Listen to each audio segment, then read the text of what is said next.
โอ้ยสบายดีเด้อสบายดีเด้อนะบ่าวฝนสบายดีเด้อทางพ่อแม่ผู้ใหญ่ใจบุญทุกท่านและก็FCฟังไทยฟังลาวหรือในต่างประเทศหรือในบ้านก็ขอสวัสดีสบายดีเบิดสุขสุขคนเด้อเด้อจะได้มือนี่ บ่ได้บ่ตูนเสียตูนถือกันเนาะถือเลขเนาะแม่ที่ถือเลขเด้เขากระทานะถือเลขจักยามได้สิถือเมื่อคืนนี่คนทะแตงถือเนาะถือว่ะ890แม่คันบ่เห็นเขาลงเฟซ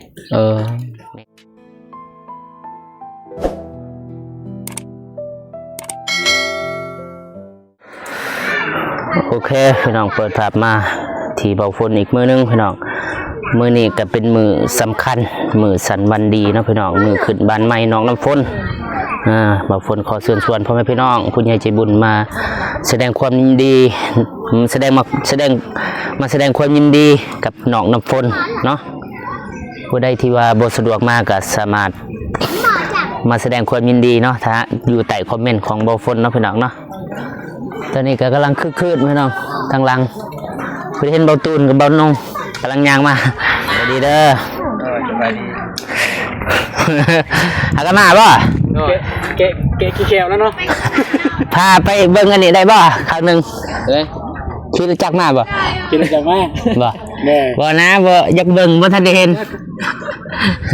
โอเคมือหน้าจังเบิ่งก็ได้ไปดิไปสัตว์ไปเอาเทินกับนั่นเลยมาเลยเขาไปเอาขึ้นนั่นนี่เพียงน้ำดื่มโอ้ให้แม่น้องฝนบ่แล้วสิบอก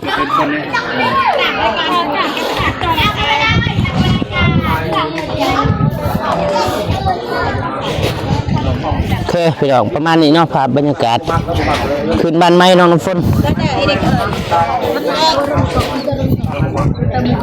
นี่อยู่นี่แม่น้องน้ำฝนนี่บ่ให้ไก่อัน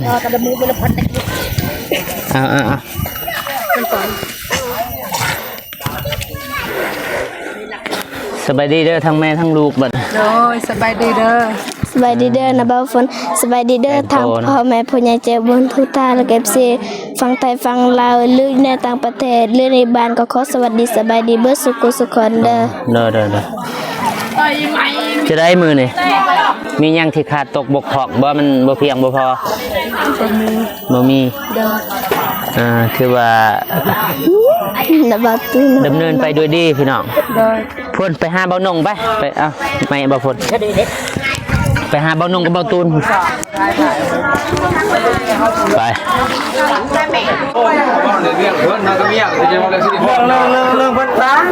สบายดีเด้อสบายดีตาพี่น้องสบายดีเด้อน้องเมงเด้อสบายดีบ่เจ็บตักกันเด้ไปได้นี่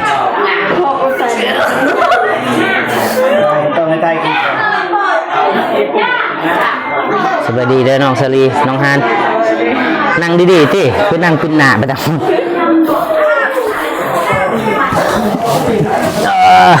กินข้าวกินน้ำแล้วบ่น้องเมย์กินแล้วเนาะมาก่อนบ่ฝนมานำลังน้องเมฆมาก่อนเนาะกับบ่เจ็บบ่ตูนกับบ่นงกำลังมาเด้อแม่นสบายดีเด้อสบายดีเบิดทุกคนเด้อของกินของอยากเนาะพี่น้องเนาะประมาณนี้แหละเฮ็ดงานน้อยๆพี่น้องบ่ได้ใหญ่โตบ่ได้เฮ็ดใหญ่โตอลังการเนาะเดินสิถามน้องสลีก่อนโอ้มืดดีสิอยู่เบื้องนี้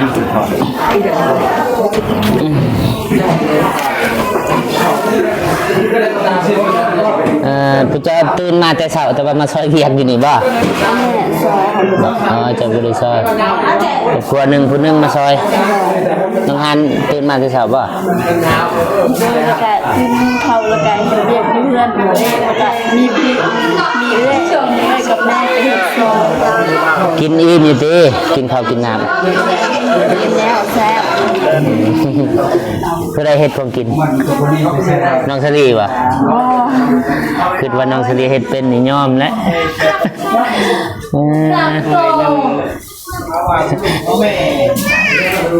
ประมาณนี้เนาะพี่น้องเนาะข้างในบ้านน้องนพพลแต่ว่าหลังคามันหัวมันซึมบนใดก็มีแต่ว่าถ้าฝนตกก่อนก็จังสิฮู้ก็จังสิเอาอันนี้อันนั้นมาติดซะก็บ่ได้เห็นหน้าดนแล้วเนาะบ่ฝนก็บ่ได้ทายทั้งน้องซาลีแล้วก็น้องฮานมื้อนี้ก็น่าจะเป็นมื้อดีแหละมื้อขึ้นบ้านใหม่น้องน้ำฝนพี่น้องก็เลยได้เห็นทางน้องซาลีแล้วก็น้องฮานมาแสดงความยินดี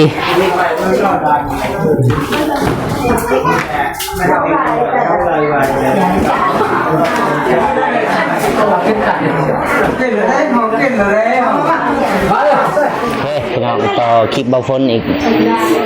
วันนี้ทีมงานเขาก็มาบุกครบแน่มาแสดงความยินดีนะวันนี้เอาอันนี้ไปทันละให้บอดใหญ่นี่เป็นยังไงเนาะยินดีให้น้องน้ำฝนแล้วก็ยินดีกับอายน้ำเนาะวันนี้เพราะว่ามือบ้านนี่เบาฝนบ่ได้ไปแสดงความยินดีกับอายเนาะเพิ่นเอารถไม้ข้าวเวียงเนาะก็เลยยินดีบัดซองวันนี้ทางน้องน้ำฝนแล้วก็ไอ้นุ่งเด้อโดยขอบใจหลายน้องฝนนี่เนาะฝนตกนี่ก็บ่ได้เปียกเลยน้องน้ำฝนแดดนี่ก็บ่ได้ร้อนนะบัดนี้ก็ขอบใจนั่นแหละบ่าวฝนเพิ่นได้เบิ่งแย่งให้เนาะทางเราไต่กันเบิดเลยถึงงานแม่นอยู่แต่ว่าเนาะผู้ดูแลเพิ่นเนาะเนี่ยเพื่อนซ่านบ้านซองที่เฮ็ดนี่ก็ถือว่าสีมือบ่าวฝนเพิ่นเนาะที่ซื้อใหม่ซื้อตอกซื้อหมดนี่แหละสังสังกะสีนี่ทางบ่อเตียงเนาะแต่ว่าใหม่เสื้อล็อกเสื้อล่าใหม่เซ็นใหม่ยังนี่ทางบ่าวฝนเพิ่นเป็นสะพานบุญเนาะหลายราคาสอกค่าสร้างทางแม่เพิ่นเนาะแม่หลายคนอยู่2 3 4ก็หลายคนอยู่บ่ผู้ใหญ่เพิ่นเนาะแต่บ่น้องฮู้แต่ทางแม่พิมพ์เพิ่นนั่นแหละในเปนั่นน่ะสิคอยแล้วบ่น้องก็ติดตามเพิ่นแต่ว่าโดนๆเทื่อนึงเข้ามาเพราะว่าเฮ็ดเรือนน้องจันทนาล่ะเนาะก็บ่ได้เข้ามาเพิ่นเนาะแล้วก็บ่น้องก็ไปกับบ่เตียงนี่ไปเลยวันนี้เฮาก็บ่ได้เข้ามาเข้าใจอยู่ทางทีมงานเฮาก็ค่าทางไปทางอื่นแน่แต่บ่คนบ่ได้ไปทางอื่นเจาะใส่บ้านน้องอย่างเดียวบ่อยากให้มันแล้วไว้แน่เด้อมันดีเลยยามฝนเนาะเพิ่นนอนหั่นก็จักเดือนแน่นอนบ่จื้อบ่ได้นับบ่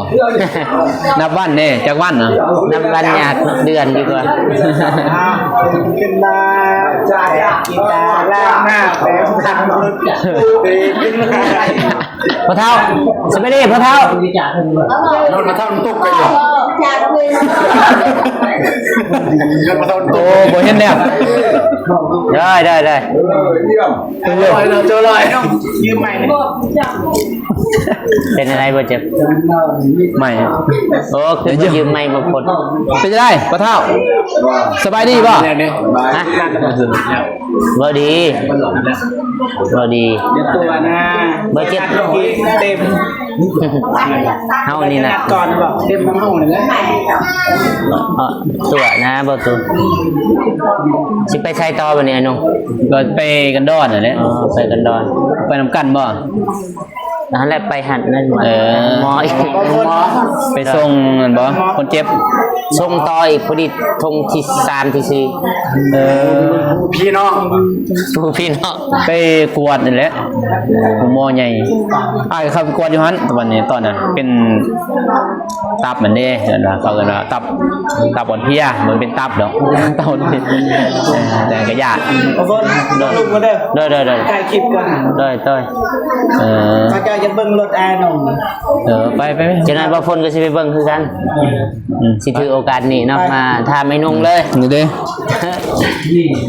หรือว่าบ่ถามบ่ไหนบ่เนี่ยดังเรื่องหรือว่าเขาเบิ่งนี่เบิ่งก็เบิ่งหมดนั่นแหละอยู่ในอยู่นอกเพราะว่าในคลิปบ่ฝนบ่ทันได้ถามนะเป็นยังไงเนาะหมดจักล้านสรุปยังบ่ทันได้สรุปแต่ว่าบันทึกไว้อยู่แต่บ่ทันมือนี่แหละมือใดโดยงามแล้วดีถ้ามีเนาะคือคันห้องเนาะแม่นคันห้องนึง จนนั้นเป็นสาวเด้มันเป็นสาวพุ่นจะบอกจะ ง่าย คัน ไปแล้วก็คันได้อยู่ เลยตอนนี้อย่าเบาคันมันเป็นสาวคันได้เว้ยบัดนี้เพราะว่าส่วนตัวนี่ตัวเนาะถ้าผู้ชายนี่ได้ก็ได้ผู้หญิงสิเป็นส่วนตัวพอมีน้องผู้ชายนำแน่เด้อนาคตเฮาบ่ฮู้ยันแม่เพิ่นเนาะเฮาบ่ฮู้เด้พี่น้อยสร้างครอบครัวใหม่เฮ็ดจะได้เฮ็ดเป็นห้องส่วนตัวสบายบัดนอนบ่ถึงตัวบ่ยากดอกเอาแต่ซื้อแต่ตู้เนาะตู้ซื้อขัน มีเงิน ตู้ก็บ่มีตู้บ่มี เพื่อนก็มีแหละน้องๆคนก็มีแต่ตั้งใจทำงาน งานแน่บัดนี้กับจ้างนี่แหละบ่าว นั่นแล้วมันมีบนจากเนี่ย มึงมีเงินจ้างติดนี้อยู่ฮะ ติดนี้ก็ได้เนาะพอได้มีเงินซื้อข้าวกินแล้วบัดนี้เนาะมีแต่หาเงินซื้อ บ่แต่กับบ่ฝนหรอกคือบ่ฝนบ่มีเวียกก็ไปทางอื่นแน่เห็นว่า เด้อ จะได้บ่ฝนบ่มีเวียกให้เฮ็ด อึดดอกเนาะ อยู่เฮือนมัน คันเฮาดุอันนี้บึด แน่นอึด ถ้าอุดดุมันแม่นบ่ใหญ่ไปก็บึดเวียกบึดเที่ยวผลบึดแถวปากซองบึดไปนี่ได้ โทรศัพท์ประตูนอ๋อมื้อหน้าก่อนสิไปส่งได้เลยได้หน่วยเก่า ซื้อใหม่บ่นี่ บ่ตัวเก่าเปลี่ยนหน้าจอซองเทื่อเปลี่ยนเทื่อนึงหั่นบ่ฮอด2นาที เฮ็ดได้ ค่าบ่ได้ มันของหน้าจอของปลอมน่ะ เขาก๊อปมาเนาะ แม่น800,000ทีนี้ไปใช้2ล้านห้ามันจังได๋ อันนี้อันนี้สำนัน จอโคก คือโทรศัพท์ นั่นเลย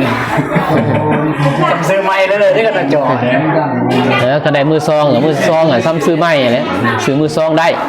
แต่หน้าจอซื้อ พวกลาย หน้าจอบ่ปัดโทรศัพท์ยังน่ะลืม S4 โซซี เซอร์ซีบ่ธรรมดาเลยเซอร์ซีท็อปสุดและเอเจนซี่ท็อปสุด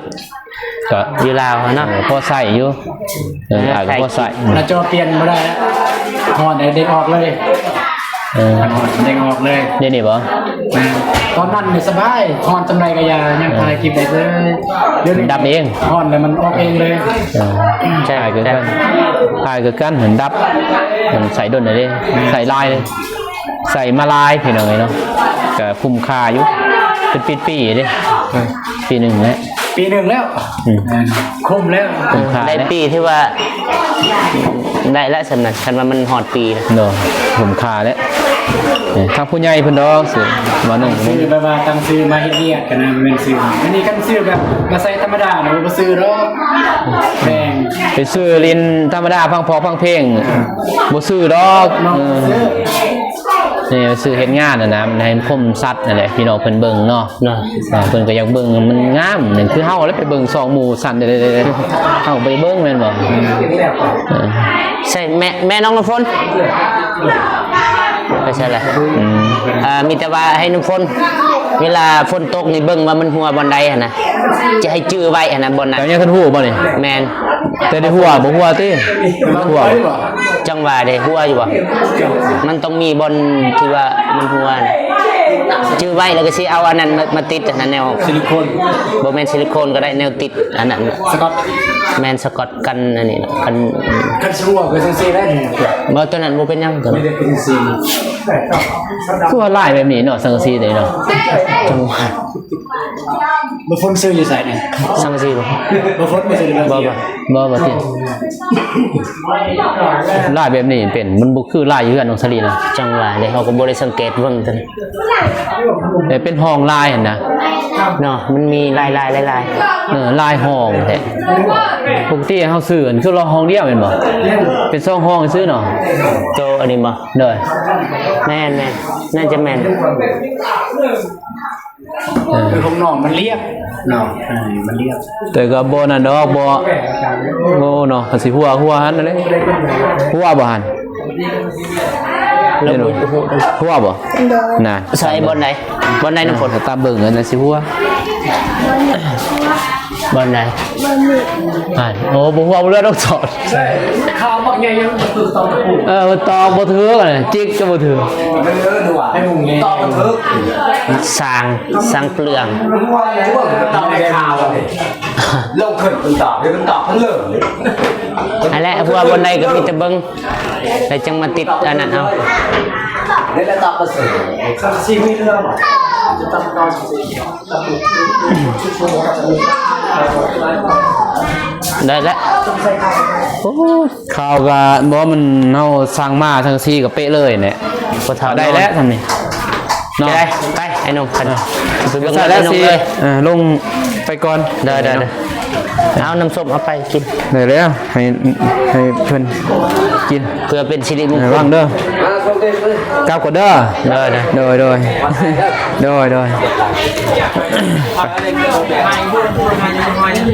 หัวหางเด้อโอ้คือมานั่งเงิน นี่ชินั่งนี่ได้บตุนลงนี่ หัวหางข้างลายเด้อ เอาตอนนั้นเนี่ยเอ้า ตามสบายบาท มี นี้ เครื่องเสียงอีกเต็ม ใส่ร้อยรอดบาทนี้ เต็มระบบ เด้อเปิดรอดบาทนี้สนั่นหวันไหว ดิชโย ไปเดี๋ยว ไปพี่น้องให้ไอ้นงพาไปเบิ่งเจอในไรสายยาคือบ่เจ็บนี่มีดำ ใส่ บ่เจ็บมีดำเด้ไอเตียงพันตังสายยาลด มีดำจักแล้วนี่ไอ้กระบูกัน เป็นซีป้อนนี่ อ๋อ ซี เบิ่ง ป้อน เพื่อมือใดมือหนึงบ่ฝนสิไล่ โอ้ย ไอ้น บาง ง คนบ่ยากหรอกเพียนี่ บ่ยาก ลายต่อไปน่าจะเป็นเบาตูน กาแฟ บ่ฝน กาแฟนี่บ่พ่นนี่ ไปเบิ่งส่วนบ่พ่นนี่แหละแบบนี้หรอพี่น้องกอง สัมบริษัทเดียด บุติแล้วผลสีดยาเด้เนาะบ่สีดยาบ่จักใส่ปุ๋ยแต่ก็ได้นำแน่ โอ้หากระเห็นกับตาเนาะเอาประตูนทืนไปรูปก่อน มาเบิ่งยังหลับๆหล่อๆอยู่นี่ฮะ เห็นแต่ในคลิป โว้ บ่ฝนเฮ็ดยังบ่ โอ้ ให้มีโอกาสซะ เนอะ อีกแต่ดี ให้เด้อ ประมาณปีหนึง โดย ยินดีนำไออนงเด้อ โดย จักอ้ายจักนาเบา ในได้ก็ได้เป็น งาม งามมานี่งามมานี่ ไอซูซูบ่ประตูน เอาคือดิ ไอซูซูหรือว่าอีซูซูบ่ ไอ้สู้ๆนี่แหละขอไอ้สู้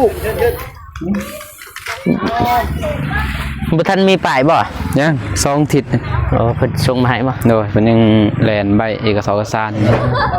ยังสินั่นเด้ เท่าไหร่ทั้งหมด 500 500ปลาย โดย เท่าไหร่ปลาย 140ล้านพี่น้องเนาะ 40ล้าน ตัวเตี้ยเด้เป็นตัวเตี้ยบ่เป็นตัวสูง ไปดีเด้อ แต่ว่าทางอ่านอยู่ใดตัวสูงแต่มันงบบ่พออันนี้ยังยืมเขาเด้โดย ไปดีเด้อ เด้ ไปดีโดย ประตูไปดีเด้อ ใส่เปิดให้เบิ่งหน่อย มาแล้วเด้อ เด้น้ำบ่เจ็บ บ่เจ็บบ่ โดย มาประตูมานี่สิเปิดเบิ่ง ลง ขึ้นก่อนบ๊ายบาย มันจากสูงนะขาดอ้ายก็บ่ฮู้ดอกเพราะอ้ายบ่เคยขับนะจากสูงจากต่ำ นี่ยัง ขาดนะผู้ดีบ่ ขาด น้องเคยขับรถ นี่บ่ โดย ไปเข้า ซ้ำนี่บ่ บ้าอ่อนนอนนุ่มว่ะ อันแล้วขาดมันสูงซ้ำนี่บ่ มันก็จะไหลแล้วซ้ำนี้สิเป็นไง โอ้ซ้ำนี่เนาะ แม่น เพราะอ้ายบ่เคยขับนะมันเป็นเครื่ ร อง ถน้องแห้งสูงกว่านี้เหยียบจน โอ้ อันนี้ยังบ่นะ อืม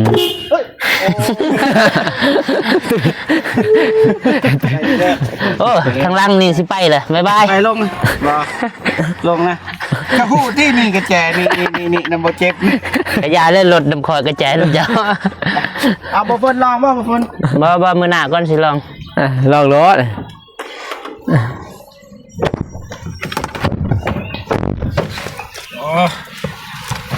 ขี่ไปบ้านนี่ก็เปื้อนแล้วพี่น้อง คือคักกันนะ บ่ติดอก เอาสิ ชีวิตบ่าวแต่บ่าวเจ็บแบบนี้เฮาก็พอแล้ว บาท ไปล้างก็หมดลายเด้ ม่วนบ่ขี่รถ สมมุติ บ่ต้องไปใส่ บ่แล้วเฮาไปล้างอยู่หาดเนาะน้องเองเนาะเป็นแสนเดี๋ยว ค นี้ นเราสตาร์ทเป็นอะไร ว้าว แม่นเลยกดใหญ่เนาะ โดยบ่เป็นรถจักรเด้รถจักรยัง20,000 เป็นล้านเตือนถึง20,000โอ้บ่ได้ใส่นั่นได้บ้างเลย ดีใจป่ะเฮ็ดยังสวัสด เห็นอยู่กล่องมีแต่เสือเด้ มาใคร เสือข้างหลัง ติดตัวหัน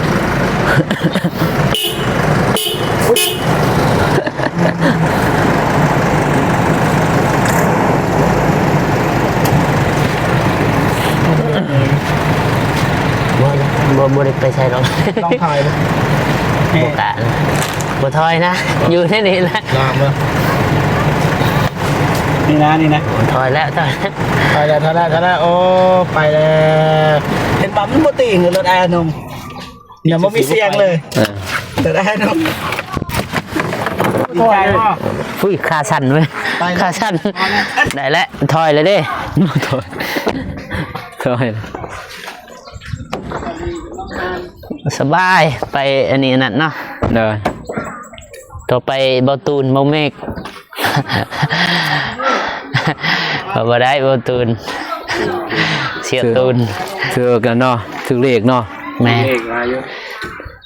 ที่ถือเลขเด้ เขาก็ท่านะถือเลขจักยามได้สิถือเมื่อคืนนี้คนทะแตงถือเนาะ ถือบ่ 890แม่คันบ่เห็นเขาลงเฟซแม่คันขายเกษตรเนี่ย โอ้มันบ่ถือเนาะ คนจนคือเฮาคือบ่ถือเด้ ถือ คน เนาะ รวยคนมีแฮงถืออีก น้อง รวยตื่น ซื้อเลขก็วิทบ่ถือพี่น้องยอมแล้วบัดตอนนี้มืดเนาะ คักเลยเนี่ยก็บ่เห็น แต่ว่านี่ติใส่ ข้างหน้ามันบนมือ ซื้อฟิล์มใหม่ใส่ รถไอใช่ขี่หรือเปล่า ใช่บ่ ใส่แล้วทางน่ะ ได้อยู่นั่นเด้เจ็บจะกะกดอันนี้ รถปีใดนี่ไอ้หนูปี24บ่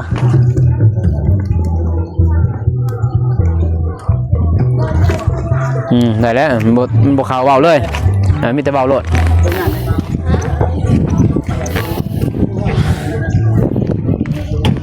เบิ่งเครื่องจักรรถอิซูซุเฮ็ดคือผู้หนึ่งได้ ว่าเบิ่งมันสะอาดสะอ้างทางหน้าเนาะไม่เปิดนั่นได้เลยนี่ป่ะ เด้อ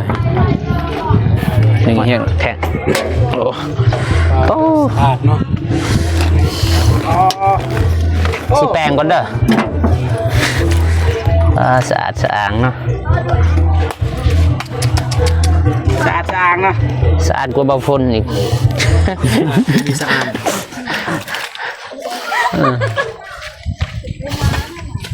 กำลังดีใจเลยไม่เนาะ หนูดินี่ ที่ไหน คนหนู โนอ่ะ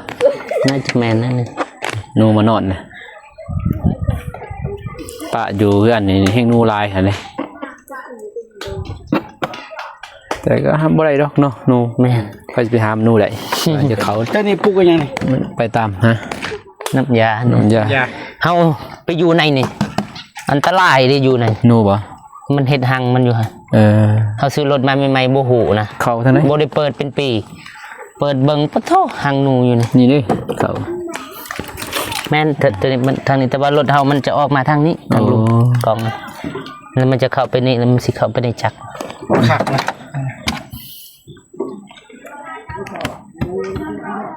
โอ้โหลูลานะลูลาน้องคือรถบาดเจ็บนะ บ่เจ็บก็รู้คือกันทางไหน ก็รู้กันหั่น ว้าว แต่บ่ทันเปิดเบิ่งเครื่องเนาะรถบ่เจ็บ โอ้เปื่อนเบิดไม่ บ่เกี่ยวเด้อกับเปื้อนบางเทื่อเปื้อนอยู่แต่ว่ามันดีเนาะจักรมันดีเฮาบ่ได้ล้างเด้คือบ่ฝนนี่เปื้อนคือกันบ่ได้ล้าง นี่เทเฮาก็บ่สู้ล้างบ่ได้เด้ นั่น พอเขาก็แนะนำอยู่ ไม่ให้ล้างป่ะ โดนๆเทื่อนึง ล้างอยู่แต่ว่าบ่แม่นว่าคู่มือบ่แม่นว่าไปล้างรถแล้วไปล้างจักรเลย กูเถื่อก็ตายได้บ่ระบบไฟเด้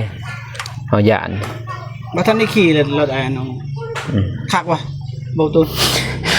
สำรถมาฝนนั่นแหละ ซ้ำกัน ไม่ได้ยินเสียงหยังเลย แต่มันนิ่มกว่ารถ ต้น โตโยต้า เครื่ อี อก งวัด ตัวนี้ บ่ แ มันเสียง หลังเนาะสองหลังจักได้อาย ต ก็ รง บ่ ล่าง เค มั ย นก็เสียงมันเบาอะนะ มัน อายก็บ่เคยขับรถ กัน นะ อันนั้นได้นะกันเสียงดองเสียงใดนะดองน้ำตานะ เนาะ เพลงดองน้ำตา สิปล่อยมือได้ ดองน้ำตาแล้วหมดเพลงอีกแล้ว ปล่อยมาได้เพลง บ่เตี้ยงมากแล้วอ้าว เป็นยังสำนะ ได้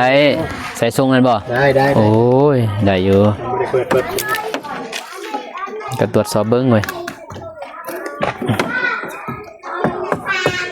เอาหมีบนตัวนี้คือบ่เห็นตี น้องสลีกับน้องฮานว่าอยากขี่ อ่ะก็ขี่อยู่แล้ว อ๋อบ่กล้า คือบ่เห็นมีหนัก น่าจะว่าอยากลอง บอลงามอะได้อยู่แต่ว่านี่มันคุกคักบ่กล้าปานใด คุณเด้บนทาง จะหน่วยรถเพซ้ อดจอด ไปบ่คือบ่เห็นหนักมีบ่ เอ้ยน้ำยาเด้แต่ อะไรมี น้ำมันเครื่อง ำมีบ่เห็นมาสีมันสีเทาขนาดสีส้ม ประมาณนี้ น้ำมันเบรก นี่บ่ให้เติมซั่น น้องนั่นเบิ่งไกลเบิ่ง กดขีดตัว อ่า โอ้มีเนาะ มันใส่ ขนา นะ ดแสดงว่าใส่ใหม่เนาะ เดี๋ยวเขาเสกเบิดเด้เขาเสกจน2 ชั่วโมงเสกแล้วจึงมา2 ชั่วโมงแต่นี่ก็ยังตานี่ซื่อบ่าวนุ่งก็บ่ฮู้ตัวใดตัวมันปิ่นนี่บ่าวพล เปล่าก่อนอัดอันนี้ก่อนจะได้สิเพคือบ่ตูนว่า ไปมื้อนั้น เบิ่งไปเบิ่งมาเพจ่อย เออแต่ว่าตาตัวนี้ยังบ่ได้นี่สิไปเสกนี่มือแป้วนั่นนะสิไปเสกตาเดียวเบิ่งนี่ เปล่าก่อน บ่ได้ตัวนี้ เพ เป็นยัง หรือว่าอัดแล้วบ่ตัวนี้ ยัง ยังบ่ อัดแล้ว อัดแล้วบ่ เดี๋ยวได้แล้ว ขี่เบิ่งได้จะได้พือออก เออ อัดบ่เจ็บเท่าใด ตัวปั๊บนี่นะ มันบ่ได้บ่ เดี๋ยว มันปรับบ่ได้บ่ บ่ฮู้จะบนใด ปรับอันนี้บ่ เด้อ ไปจกนี่บ่ เดี๋ยว ใช่ไหมโอ้เบื้องหรือว่าเบื้องนี่บ่รถอ่ะมี ปั๊บ บ่บ่ ปั๊บตัวนี้ได้ตัวนี้ฮู้อยู่ ปรับเข้าปรับออกบ่ เดี๋ยวตัวนี้ แม่น มันแล้วคือ